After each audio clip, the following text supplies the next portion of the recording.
let me just explain a little bit about how I interpreted the workshop. This is speculative, and it's trying to be integrative and put together some different bodies of literature. And there are some puzzles that I don't have the answers for. We're trying to explore these with a colleague. So comments and interruptions are, appreciated. So don't feel free. It's supposed to be less formal. So please feel free to jump in. I don't want it to be just another talk. Okay. And I'm hoping I touch on topics that are of interest to anyone who participates in education. I think that's a bold claim, but I think they are. So I want to talk about what I call the paradox of transfer. Why do psychologists continually find that information does not transfer when in fact the whole basis of liberal education assumes transfer? So either the psychologists are wrong or we're wasting a whole lot of students' time. So by liberal arts education, you all know what I mean, right? The general approach that includes many ways of knowing: humanities, foreign language, mathematics, science. And I think it's fair to say almost all four-year universities in the United States, at least, require some of this. There are colleges that only have this, but typically it's fair to say students might take a year or two of this and then specialize in their major. But we do it because we think it's important. We want students to take these general skills. And I think there's an assumption of what we would call transfer. This is from Robert Harris's book on the purpose of liberal education, that he says liberal arts education should do all of these things: teach students to think, teach students how to learn, allow students to see things whole, enhances students' wisdom and faith, and contributes to student happiness.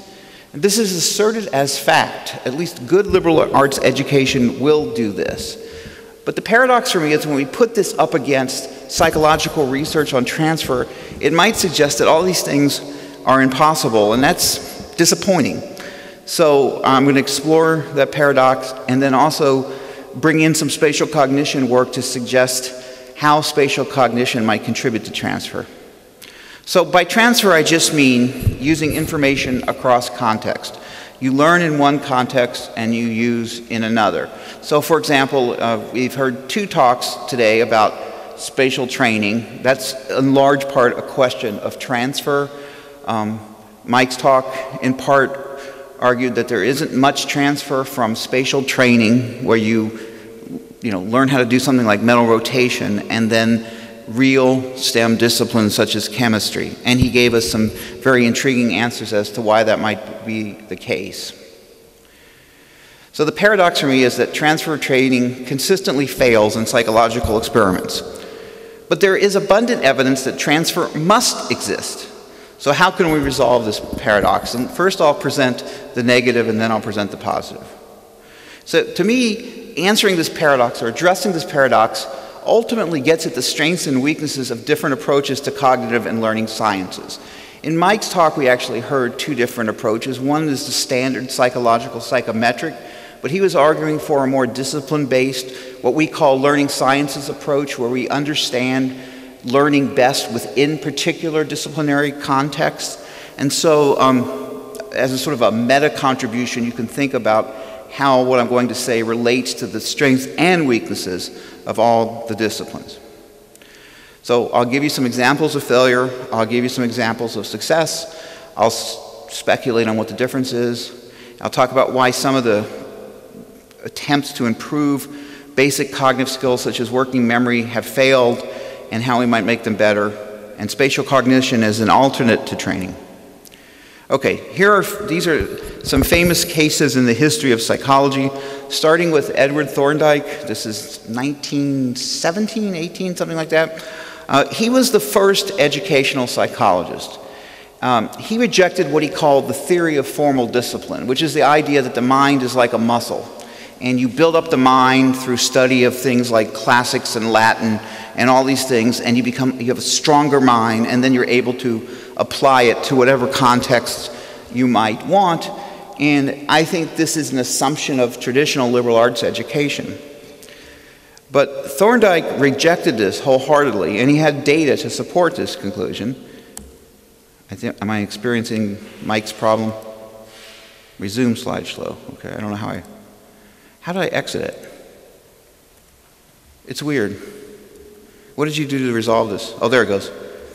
You just kept hitting it and hoped it, okay. So he argued against the notion of transfer, and he said that transfer was basically a non-existent construct. Instead, he argued that the mind is a machine for making particular reactions to particular situations. So you can see the behavioral perspective coming there. This is 100 years ago. Improvement in any single mental function rarely brings about equal improvement in any other function, no matter how similar. So that is, to me, a very classic statement of the lack of plausibility of general transfer. Any disturbance whatsoever in the concrete particulars reasoned about will interfere somewhat with the reasoning, making it less correct or slower or both. And here are some examples. So the mathematics here is extremely similar. The ones on the habitual and the first change form are illustrating the exact same mathematical problem or mathematical concept. But only what has changed are the surface properties. Here it's x plus y, and here it's b1 plus b2. And he found that, students learning to solve these did not seem to predict solving these, that they focused on the surface properties rather than on the underlying similarity. And this was evidence against the notion of generalized transfer. Everybody with me? And again, feel free to interrupt or anything like that. Okay, now this went on in psychology for a good 100 years, or at least 80 years.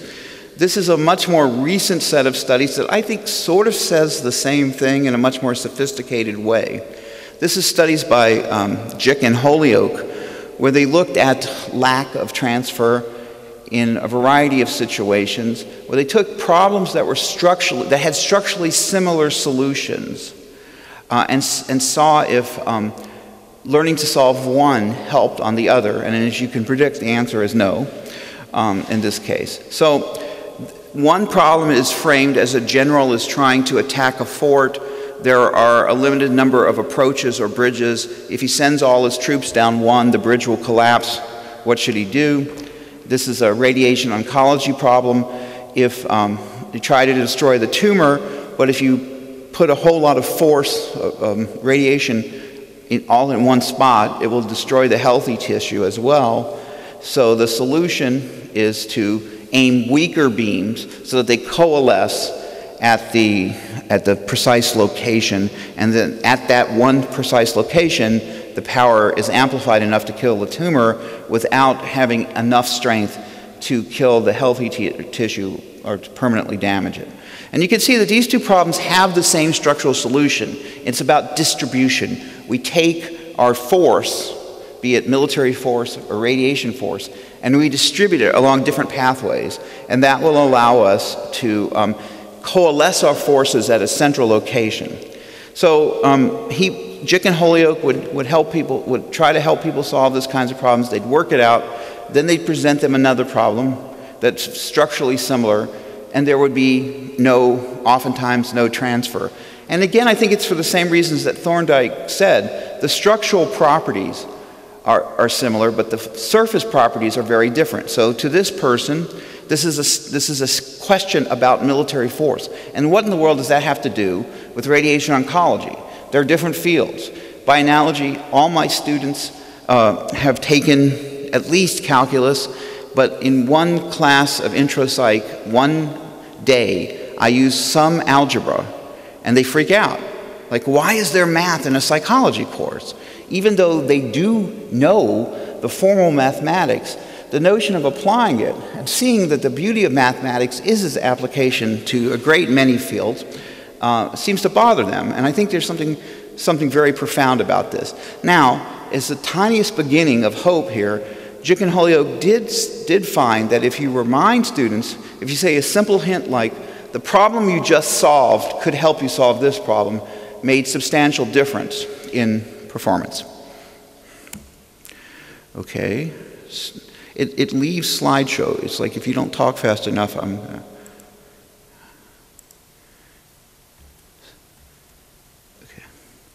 And perhaps the most classic demonstration of that the context matters and we tend to have trouble transferring across context is this famous study by Godden and Baddeley, in which they had people learn lists of words, because that's what psychologists do, random lists of words or even nonsense syllables.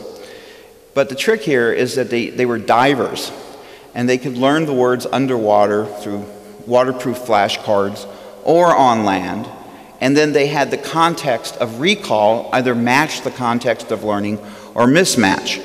And this is not a question about whether life is better under the sea or something like that. As you can see, there's absolutely no main effects at all. This is completely an interaction, so that basically you do far better when the recall context matches the learning context, regardless of whether it's wet or dry. So this is another famous example of what we call encoding specificity, that we really tend to focus on particular context. And this is what Thorndike was saying, I think, from a more modern perspective, that each problem is encoded in its own context. And unless there's something to make you see some similarity, you don't spontaneously make it. Okay, all right, so I've just made 100 years of argument against the possibility of distant transfer, and therefore, you know, what are we doing this for? Why do we make students take all these classes like, and I don't know how it's done here, but you know, we have what we call distribution requirements, where they take classes from 6 different areas, classics and theater and art, literature, and we do this because we think it's fundamentally important, but if we take this literature literally, we're wasting our time. But transfer must happen. I mean, why do we learn anything? It's not just about particular context. It has to generalize to some extent, or there's no point, because we don't rarely encounter the exact same problem. So if Thorndike is exactly right, how do we explain human wisdom and cultural learning and things like that? And a study that I think beautifully illustrates this, it was by Zhe Chen and his colleagues. Now I have to, do you know the story of Hansel and Gretel? I don't know if it's made it into Latvian culture. It's actually German, as the names would suggest. You know Hansel and Gretel? Okay, well, I'll explain it. I'm sure you don't know the story of Way the Elephant, but I'll explain them both. Okay, so here is the Hansel and Gretel story, or this is a Hansel and Gretel solvable problem. A couple is exploring a cave. They want to explore a new cave, but are afraid they won't be able to find their way out. Can you propose a solution that would help them keep track of their route so that they could get out again? Now, I've primed you. What's a good answer? What can they do? You would say, use their GPS. But I'd say, no, they're underground. So it's going to be hard to get a signal. What? Leave breadcrumbs. And see, you probably remember this story of Hansel and Gretel. Or you just are smart. So this is the story of Hansel and Gretel. They didn't go into a cave, so the surface similarity is different. So if we believe Thorndike literally, there should be no transfer. The couple had no breadcrumbs, and they were underground, so it's quite different. Okay, so remember this one. Now, let's take another problem. How can we weigh an elephant? You would say, put him on a scale, but at the time, this is a Chinese problem, myth, or fable. There were no scales that could accommodate an elephant. So what can we do to weigh the elephant? And the emperor's son figured out a solution. Do you have a proposed solution? Hint, it involves water displacement. Now, even the hint doesn't work. Okay, well, let's see what the clever emperor's son... This is getting frustrating. It's like it's on timer, I think. Okay. The emperor's young son came up with a solution to weigh an elephant with only a small scale. Find a boat, put the elephant in it. You know, if you can do that, you can probably make a scale. But anyway, he put the elephant in the boat. And he says, and then mark the new water level on the boat. Remove the elephant, no small task, but do it, and put smaller stones into the boat until the water level reaches the same mark. Then weigh those stones separately with a small scale. Add up all the weights, and the weight of the elephant is known. So we take this larger problem and break it up into smaller subcomponents that we can use. This is not the same problem as Hansel and Gretel. It doesn't have anything to do with Hansel and Gretel. It has a different structural solution. Okay. Now, in this research, I don't have time to go into all the details, but they gave students from China and from the United States two problems, or several problems. One, the cave problem is like the Hansel and Gretel, and in fact, I presented the cave problem to you. Then there's a tower problem where they have to weigh a tower that's like weighing the elephant. Okay. So the trick here is that we've done is this beautiful sort of quasi-experimental design. For the Chinese students, they've never heard Hansel and Gretel, but they have heard weigh the elephant. In contrast, the American students have never heard weigh the elephant, but they have heard Hansel and Gretel. Now, I don't know how often these stories are told. My guess is that adults don't sit around talking about Hansel and Gretel very often, and so it probably is mostly from childhood. So if these are freshmen and sophomore students, I think it's fair to say it's quite possible they haven't heard the story of Hansel and Gretel or Weigh the Elephant for 10 years. That's far transfer if it works. And here are the beautiful, beautiful results. So the tower problem, which is like Weigh the Elephant, there's a tremendous advantage for the Chinese. Okay. No hints, no mention of weighing the elephant, just here's this problem, solve it. And for the cave problem, which is like Hansel and Gretel, we see a tremendous American advantage. You can see it's a perfect crossover interaction. So it's like, this is far transfer across culture, across time, across individual personal history, all of these things. This is strong evidence for me that transfer occurs spontaneously, but it's based on culturally rich stories. Just to rule out some other possibilities, maybe the Chinese people are just smarter or whatever, that wouldn't fit this pattern of results, but they gave them other kinds of problems that were not structurally similar either to Weigh the Elephant or to Hansel and Gretel, and there were no cultural differences on any of those problems. So this strongly implicates the cultural relevant story and the analogy as a form of transfer. So I think this kind of thing goes on all the time. This is why we teach kids fables.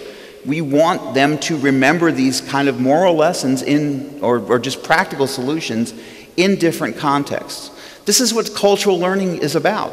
We teach children to do things not only because we want them to do those particular tasks, but we at least hope they'll pull some of the knowledge into new contexts. And so the psychological perspective to me never made sense, and it never made sense to some other people too. And I'll talk about that next if I can get the slideshow to resume. Okay, so in 1999, Bransford and Schwartz wrote what I think is one of the very best papers in the history of learning and cognitive science, which is called Rethinking Transfer, a simple proposal with multiple implications. And they said simply that our thesis is that evidence of transfer is often difficult to find because we tend to think about it from a perspective that blinds us to its presence. So psychologists want pure experiments, and they take everything out except the problem that they're interested in. But in taking those things out, they're taking away the things that would help people to remind themselves of the relevance of the problem, and we see a failure.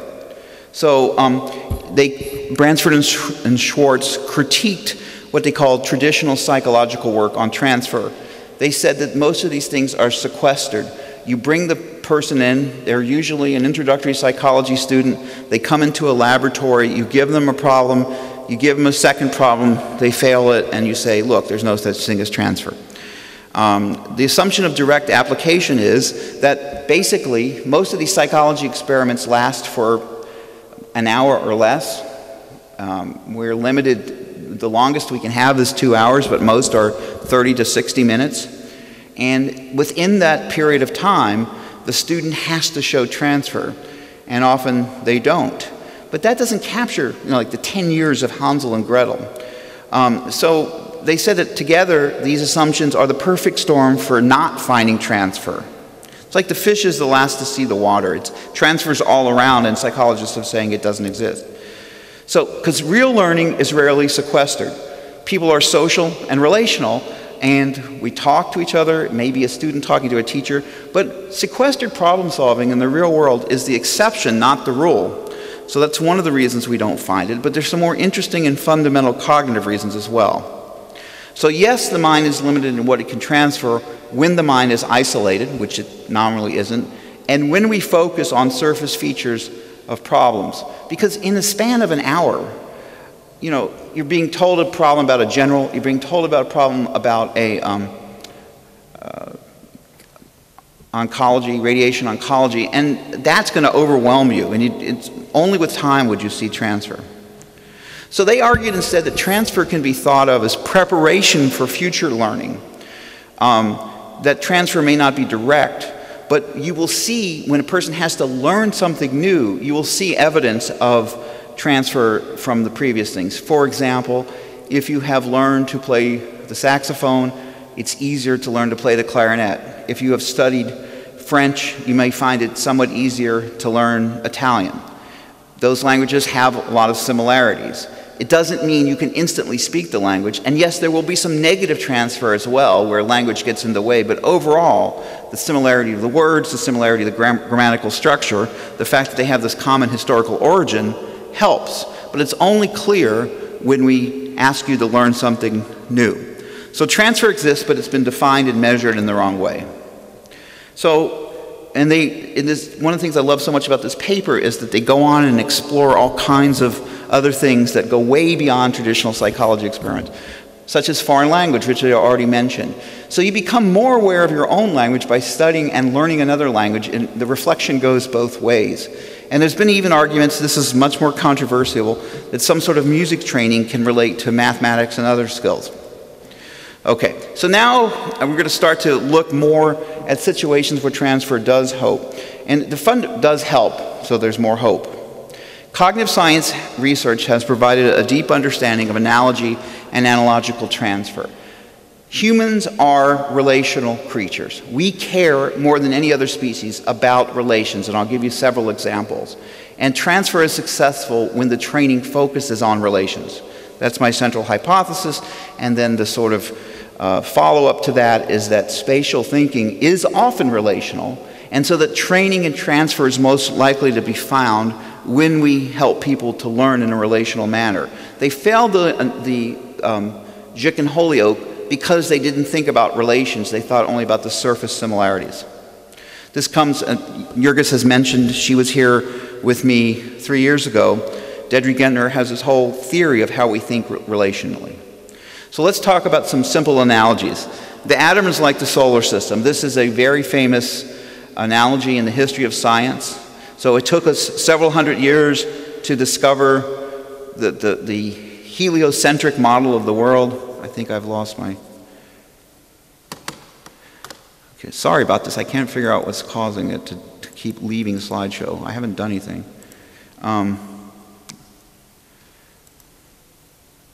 Can you see the cursor now? No. I think it's finally going to give up on me here. Okay, so this problem was solved first.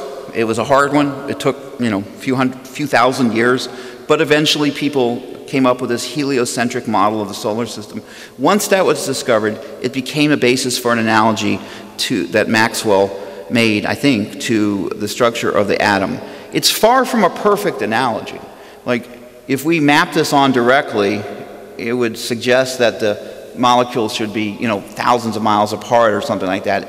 It's not perfect, but it doesn't really matter, because what's critical here is the notion of something in the center, the nucleus, and something having an orbital relation to it. So in this case, the electrons, in this case, the planets. Orbits are relational. It talks about something revolving around something else. That is an example of what I mean by a relation. Another example is something like this. Humans readily solve these kinds of problems. 2 is to 4 is 4 is to 8. The 4 is used in 2 different ways here. If we focus only on the surface similarity, we're going to have tremendous problems because, well, here 4 is 4 and here 4 is 4, but they're supposed to say something different. But if we think about them in the relation to the pattern, then it's extremely easy. This doesn't seem hard.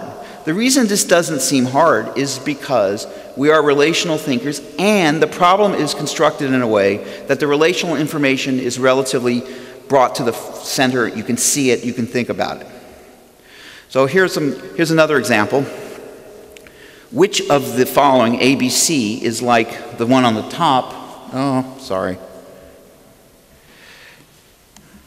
If you have a solution to this, you can, I don't know why it's doing it. And also why I'm not learning to adapt to it. Yeah. It seems like each time it becomes harder and harder. I'm being challenged, I don't know why. Okay.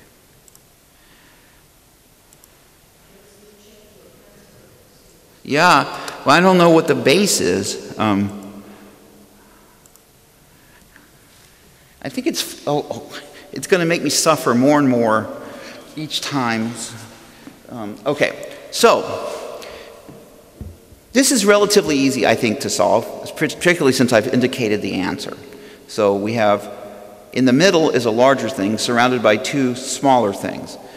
And notice that C, which is the correct answer, the structural properties are all completely messed up. This is a square, these are circles, this middle square is larger. In this case, it's not about size, it's about shaded or color. But we have no problem solving this because we are relational thinkers. If you try to think about the physical properties, why is it a square, why is it a circle? That's irrelevant. And in the traditional measures of transfer, people got captured by the salient physical properties and didn't see the relations.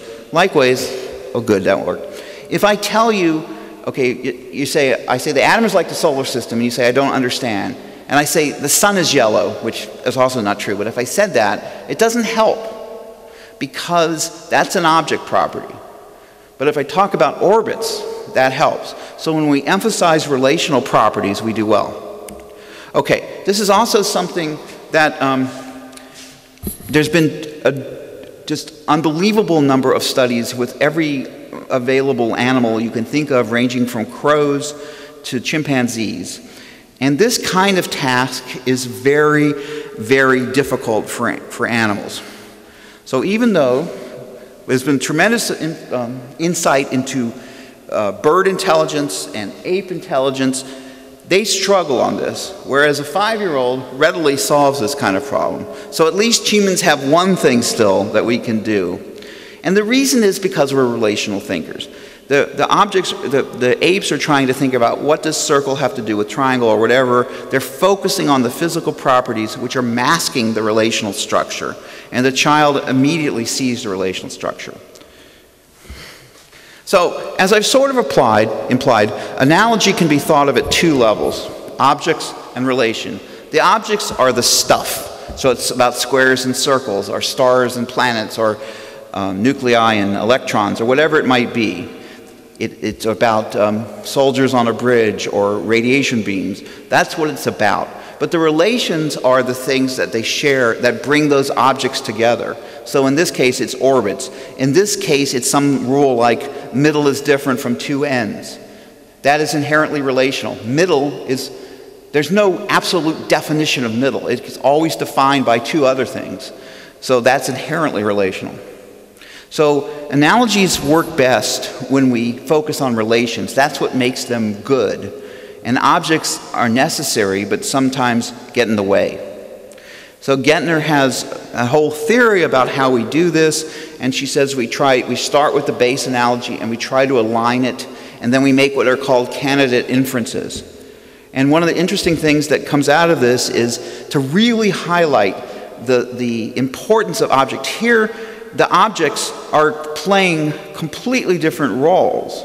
If you think that this is a story about Volkswagens, you're in trouble. Because here the Volkswagen is being towed, and here the Volkswagen is towing. But the critical property is the towing relationship, that one thing is pulling another. And we can understand this. This might be a little bit tricky, particularly for a child, because both have Volkswagens and they're doing different things.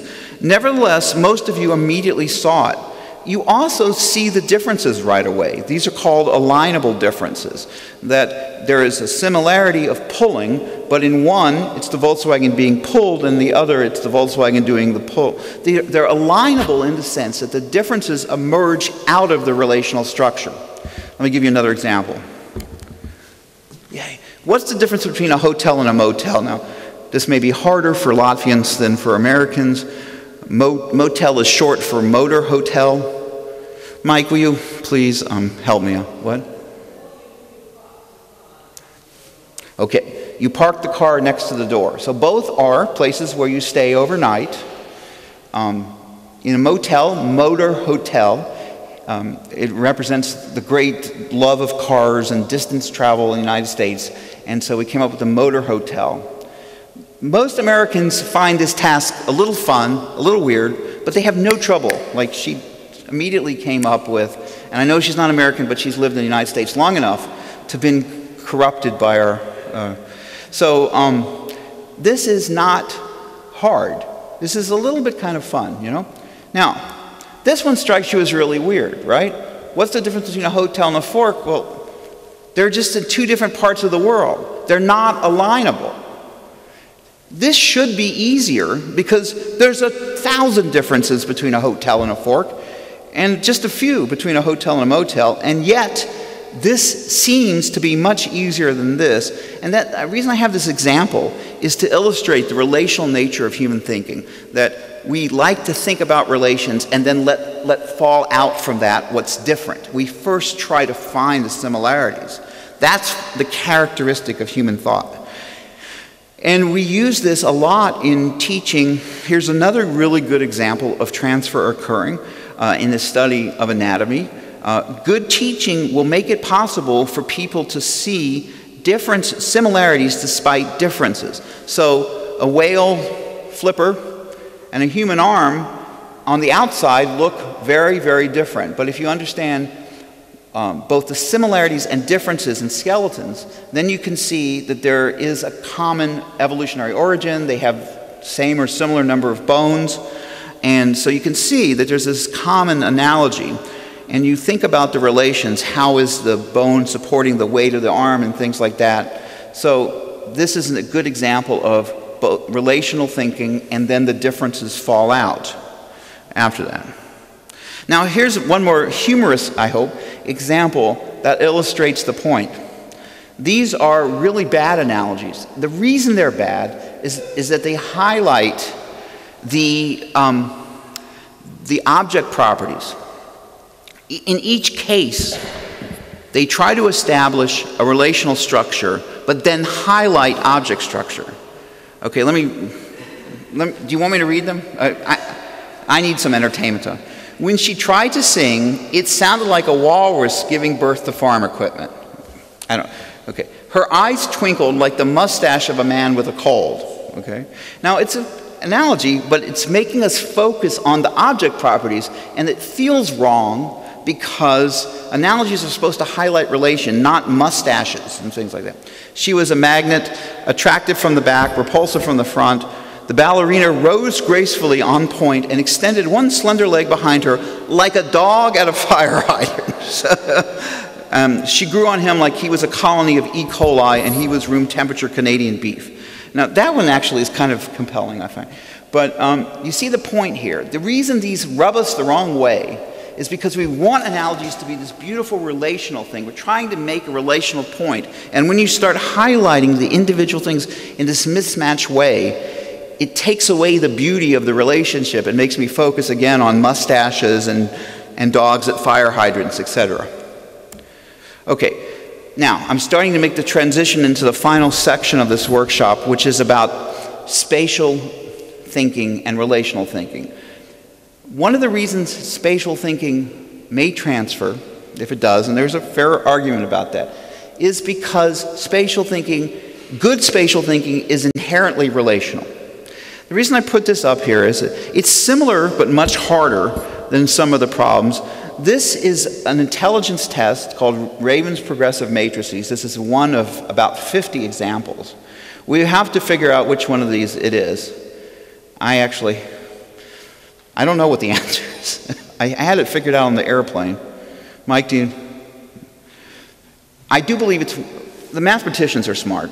So can you, E is, yeah. This is extremely hard to describe in words. This is the single sort of best capturing of all other intelligences. So like when we talk about a loading of intelligence tests, this seems to be the one that captures all the other ones best.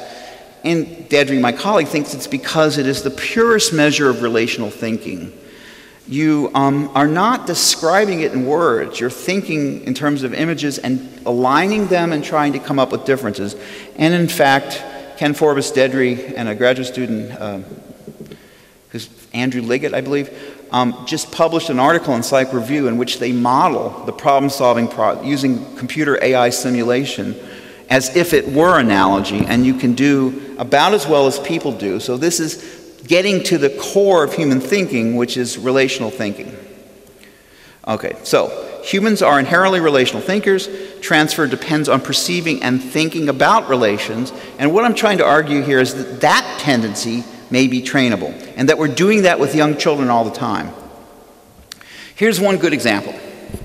So this is from Bethany Riddle Johnson, a colleague at Vanderbilt University who's done a lot of work on children's learning of mathematics.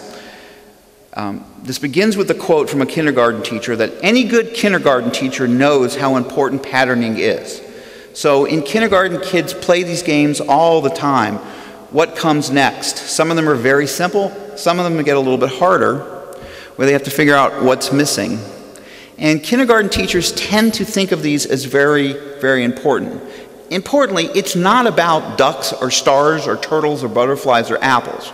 If you start making it about those things, it gets in the way. Objects overtake relations. So the child has to be able to put down, like if you could imagine a young child coming, oh, it's a duck, I like ducks.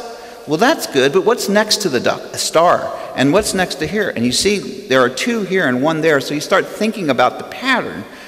This seems to be related to mathematical skill. So Bethany has done a lot of research where she's looked at various predictors of math knowledge at the end of preschool. Now, that's pretty young, but it's simple things like understanding one-to-one correspondence, being able to figure out simple addition problems, not necessarily in a formal way, but if I have 2 of these and I have 3 of these, how many do I have altogether? Problems like that, which have been shown to be important for later mathematics. This is a regression model, and she found that the 2 things that most predict early math are patterning and spatial thinking, and that those are independent of each other. Working memory and verbal ability didn't matter hardly at all. Well, age matters, of course. Older children do better than younger children. But patterning may be very important. Interestingly, this gets into some of the details of American curricula. There's this curriculum that was gaining popularity, the core curriculum, with the idea that each state would teach a certain core skills. Trump doesn't like that, so who knows what will become of it. But interestingly enough, it said that patterning was not important, and maybe in that sense, this is the only sense in which I agree with Donald Trump. So, okay. So let's move on. So another example is research on the role of spatial games and spatial language in mathematics development. So this is quite young children, preschoolers, and in this study, they looked at natural language as children are playing these games, and then they looked at that to predict things like symbolic calculation at age 8. So the children start at 5. Most 5-year-olds, at the very highest level, they would be beginning symbolic calculation. But by age 8, they should be able to do symbolic mathematics. You know, what is 2 plus 3? Not 2 eggs and 3 eggs, how many eggs, but what is 2 plus 3? That's symbolic calculation. And the interesting thing here is Mike talked about mediation. So spatial skill seems to predict number line knowledge, which seems to predict approximate symbolic calculation.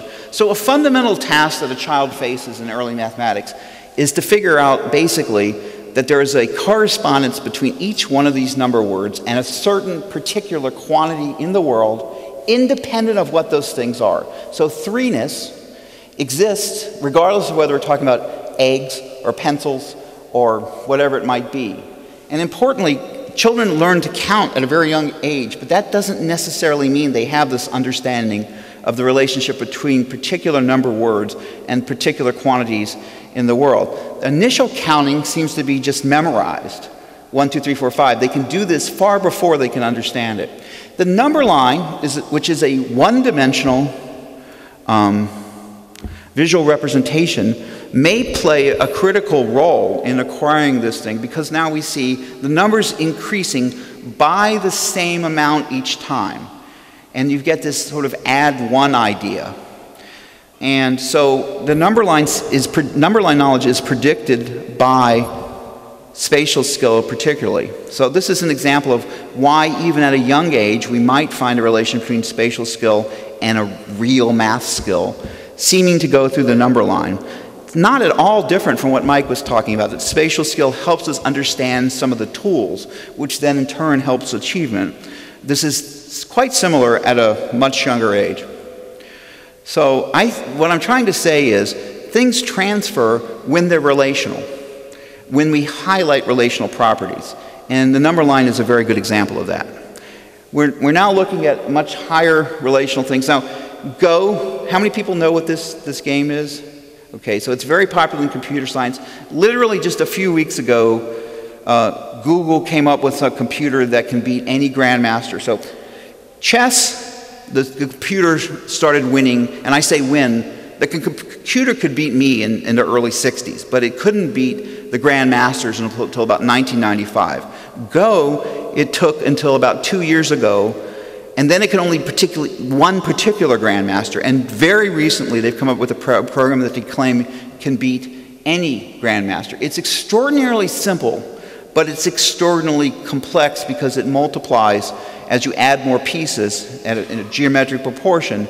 And people can't just think about individual pieces because there's too many of them. So they have all these tricks to memorize patterns and things like that. We're studying with a graduate student, Yanning Yu, how learning this game might facilitate some simple mathematical ideas, in this case, multiplication as a method for counting. So when you're asked to count a whole bunch of things, you know, some children you'll see divided up into groups of 2 or groups of 3, and then count that, and then count what's left over, as opposed to going 1, 2, 3, 4, 5, 6, 7, 8. So we're looking at, not at the advanced grandmaster level, but rather at the young introductory mathematics level, whether something like this could make a difference. Now let me talk a little bit about music. Now this is extremely controversial, and there's I should say, to be fair, recent research has come out that claims to say this is spurious or not true, but so you've all heard, this is not the Mozart effect. The Mozart effect is definitely bogus. That's where you play music while someone is solving a problem, and the kind of music you played seemed to help. So in one study they played music, and people have to solve these complex problems. And when they played Mozart, they did better than if they played John Cage, which I'll talk about that if you want. John Cage is very repetitive and grating, like da-da-da-da-da-da-da for 20 minutes. Mozart it has a hierarchical structure. It's very relational. When you study music theory, you often study that period, the early Romantic period, because it's so easy to see the structural patterns and how complex music emerges from relatively simple patterns, and it also helps people understand why they have to practice these patterns over and over and over again. So Glenn Schellenberg in the University of Toronto looked at the effects of musical training, not one-time musical listening. And he used a very clever experimental design where he had what's called a waiting list control. Now, there are literally thousands of piano teachers in Toronto, but there are some that are seen as particularly good, and they have waiting lists of that, you know, if you don't sign your children up at the moment of conception, you'll never get them into this particular piano teacher because they're in such demand. So we have a situation here where we have a waiting list control, which is almost as good as an experiment because the self-selection is the same. Everyone's trying to get that teacher. Some people made it, some people didn't. And then he looked at IQ measures years later, And getting into that musical training really seemed to help. Now, this is extremely controversial, and please don't leave and say everybody's got to learn to play the piano, because we don't know that. But many of us do believe it's true. There's a reason we've made our children suffer through music lessons. The truth of it is, most of the time they quit somewhere along, you know. Very few go on to play that instrument into adulthood, but we still see it as valuable. And it might well be that it's about patterns and relational thinking. Okay, now I'm going to end this by looking at one of the most intensive demonstrations of training failure. And we'll think about why this is. So there's been an extreme interest in training working memory. Working memory is simply the amount of information you can hold in your mind at one time. So I have a video. Anybody played like Luminosity on your phone? They're brain training games. I think it's fair to say that psychologists, generally speaking, hate all those. It's like if you mention them in a psychology conference, they'll get mad at you. The evidence is overwhelming that they do not work. You can improve working memory, but it doesn't seem to make any difference in the things that we care about. So here's an example. Now there's no sound.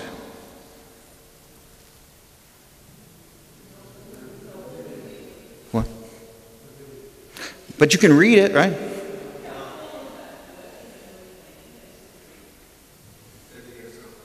What? The video's not playing? Okay, that I have no idea how to solve. Okay. I intentionally put the video on because I couldn't remember all the details of N back 2 and all this kind of stuff. Basically, what they do is they show you a bunch of stimuli, and your task is to say, is what I'm seeing now the same as what I saw 2 trials ago, is one example. That's an N2 task. Sorry, I don't know how to show the video. But there has been tremendous interest in training this in people of all different ages because it's easy to do, and people do get better. The question is, does it improve real-world thinking? And as far as we can tell, the answer seems to be no. But I think this is going in the wrong direction. I think this is just about sheer capacity. And that's not really capturing what's so critical about human thought, about patterns and relations. So if you know what to look for, as Mike has shown, it can dramatically reduce working memory demands. So if I give you the ability to remember 1 or 2 more units of information,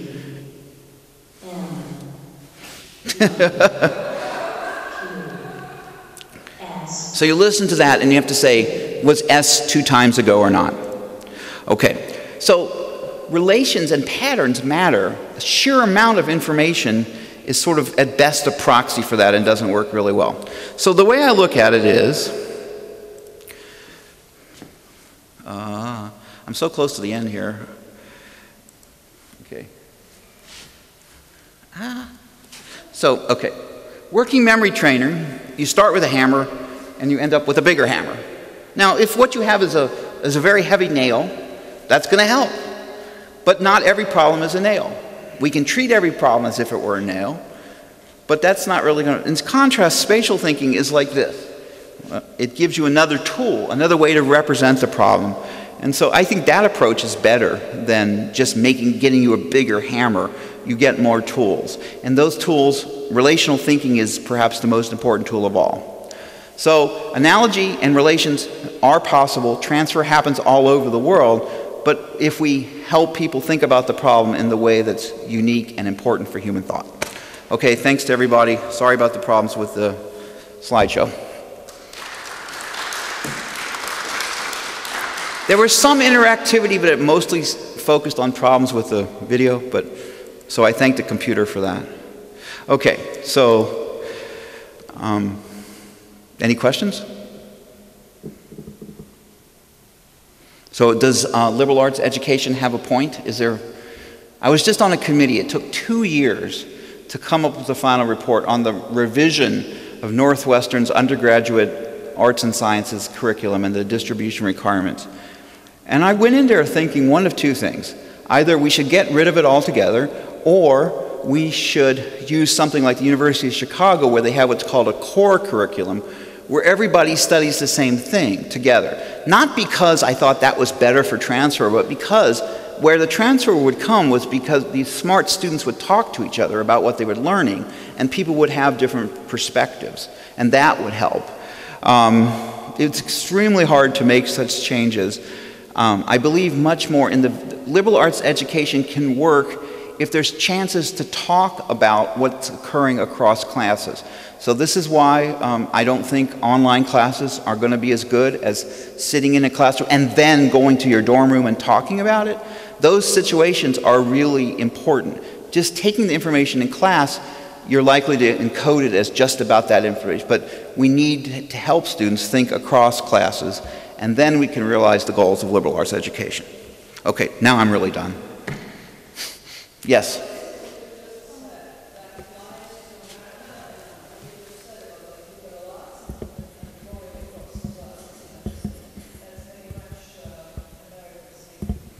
Is that we don't?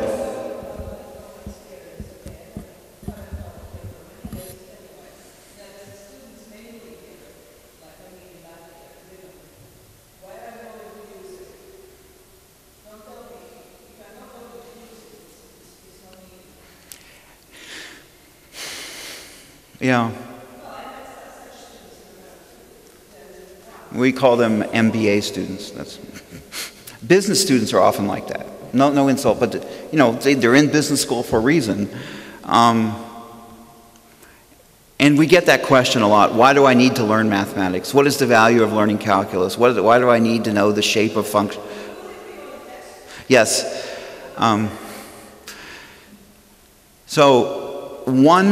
It's easy, and I have certainly succumbed to this at times, to become cynical about this and say why we're not doing it. But knowing this has helped me change my teaching. One is to bring in to think about what resources students bring and to help them see a connection to what they know and then what they might learn in the future. So discussion that brings in relevant information. Now, it's very hard to guide the students. Sometimes they bring in irrelevant, like you say, like, you know, the dog chased the cat, and they'll say something like, well, we have a cat. And it's like, it's great that you have a cat, but I'm trying to communicate the relational structure, and that's harder to do. But a good instructor will help highlight the relations from the examples. So I think liberal arts education is possible. It doesn't happen on its own, like, you know, most transfer out of context doesn't happen. But knowing some cognitive science, we can make it happen. Was that somebody over here? Oh, yes, Selma. Okay.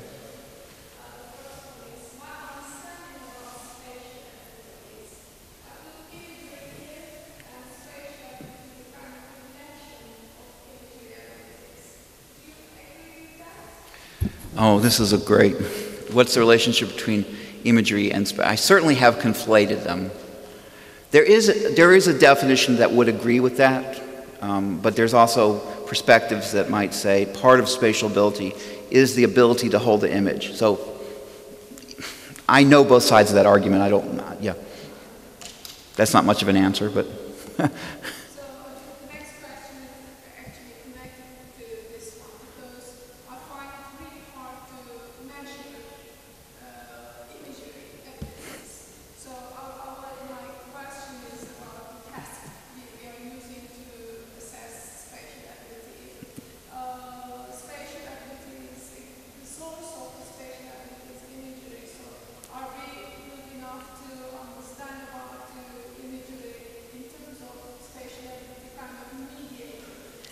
Yeah, this is a very good point. So let me see if I can translate the question to a different way of thinking. So in order to transform a spatial image, you have to hold it in mind, unless you have a physical model where you can move it. And it has to sort of stay together as you transform it. Those with weak imagery skills may not be able to do that, and we would say then the failure is on imagery, not on the transformation of information. There's a lot of work on trying to measure the strength of imagery. It was really popular back in the 90s. I haven't seen that much on it before. It does seem that there's a lot of variability in the richness of the image, but richness alone isn't enough. You have to be able to transform it. I know that there's a literature on that, but that's about all I can remember. What? There's a whole journal of mental imagery, but it tends to be like, imagine you are laying by a silvery lake, and it's like they'll ask you questions about what's in the image after. So certainly it has something to do with spatial skills, but I don't know how it relates psychometrically. Yes, David.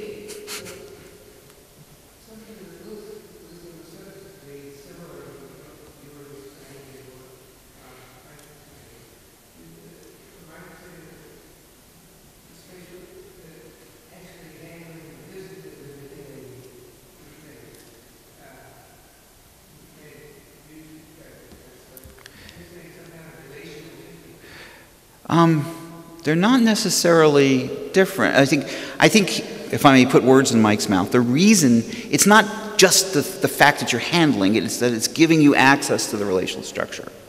This is a very interesting question. Okay. I don't think it's just about hands-onness. Good hands-on helps kids see the relevant relations, just as good hands-on. Mike has shown conditions in which models do and do not help. He's identified some specific conditions in which the models seem to work. And it's when they do things for you that the mind can't easily do. Is that, no? Is that fair? But, so here's this is my whole explanation about embodiment and stuff like that. Embodiment is the idea that, we think through action and we represent things in terms of our body.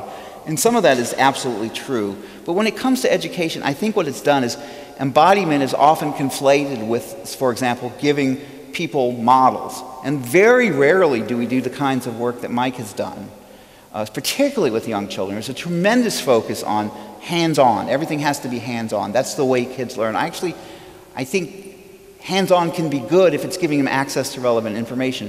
Simply being hands-on in itself, there's arguments both sides, but I don't think that alone is the key. That's my own personal belief. Like, I've also studied mathematics manipulatives, and there's a really strong belief that everything must be concrete in early mathematics.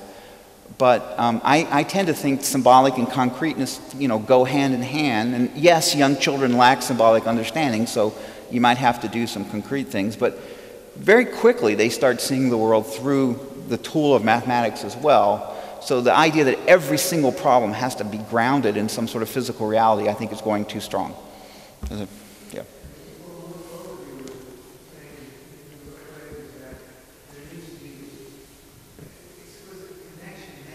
Yes.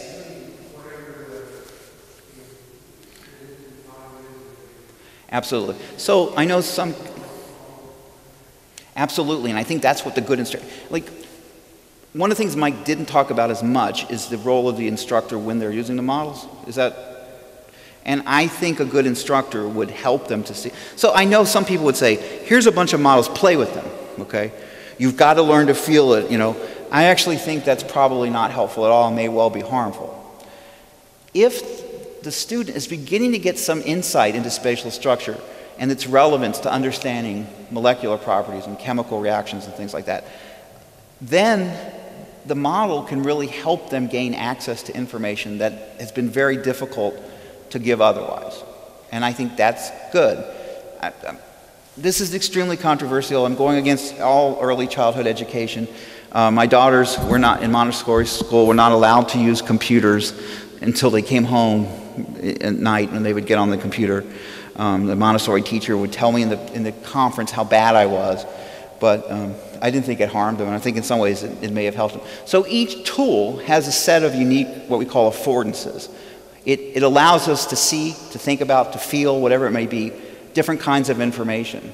And we need to choose the representation and model that best fits what we want the students to understand. I think that's a good take-home message from Mike's talk, I think.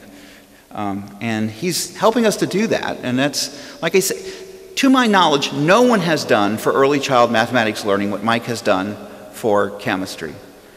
And I think part of the reason is there's such a strongly held belief in the physical and the manipulative that it'd be extremely hard to get teachers to do it any other way.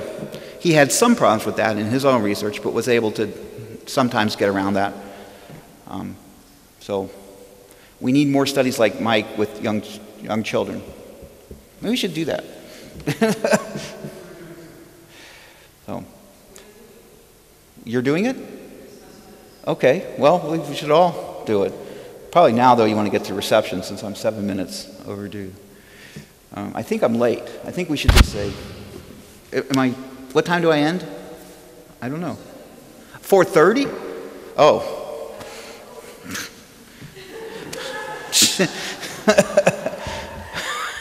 I don't know what to do for 20 minutes. I mean, if it's... Okay, do you want to come? Well, I reject it. No.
need to remember that. We evolved to be creatures of social learning. And I think, why do students go to good universities? It's because of the students they'll be with, not those classes they'll take. And to have more chances to talk with them and gain different perspectives. This Bransford and Schwartz, for example, make an argument about study abroad. Going to a different country for a semester or two is because you have this opportunity if you take advantage of it. If you spend all your time going to the bar with your American students, then you don't get this interaction with the other culture. If it works well, sometimes it doesn't, is this alignment, what's similar and what's different about these cultures. And they do things a little bit differently here. Not a lot, in some cases very similar, in some cases just a little bit different. So you start thinking about laws and justice, and you realize that our system is one particular way the world is, and there's many other ways it could be. It's actually beneficial to teach globally. I had a bunch of teaching in China, and like in Palestine, and everywhere in South Africa. Yeah, that is a different. And one thing I've learned here is it may be the language. None of my jokes are funny, but they work in the United States. I'm funny in the United States.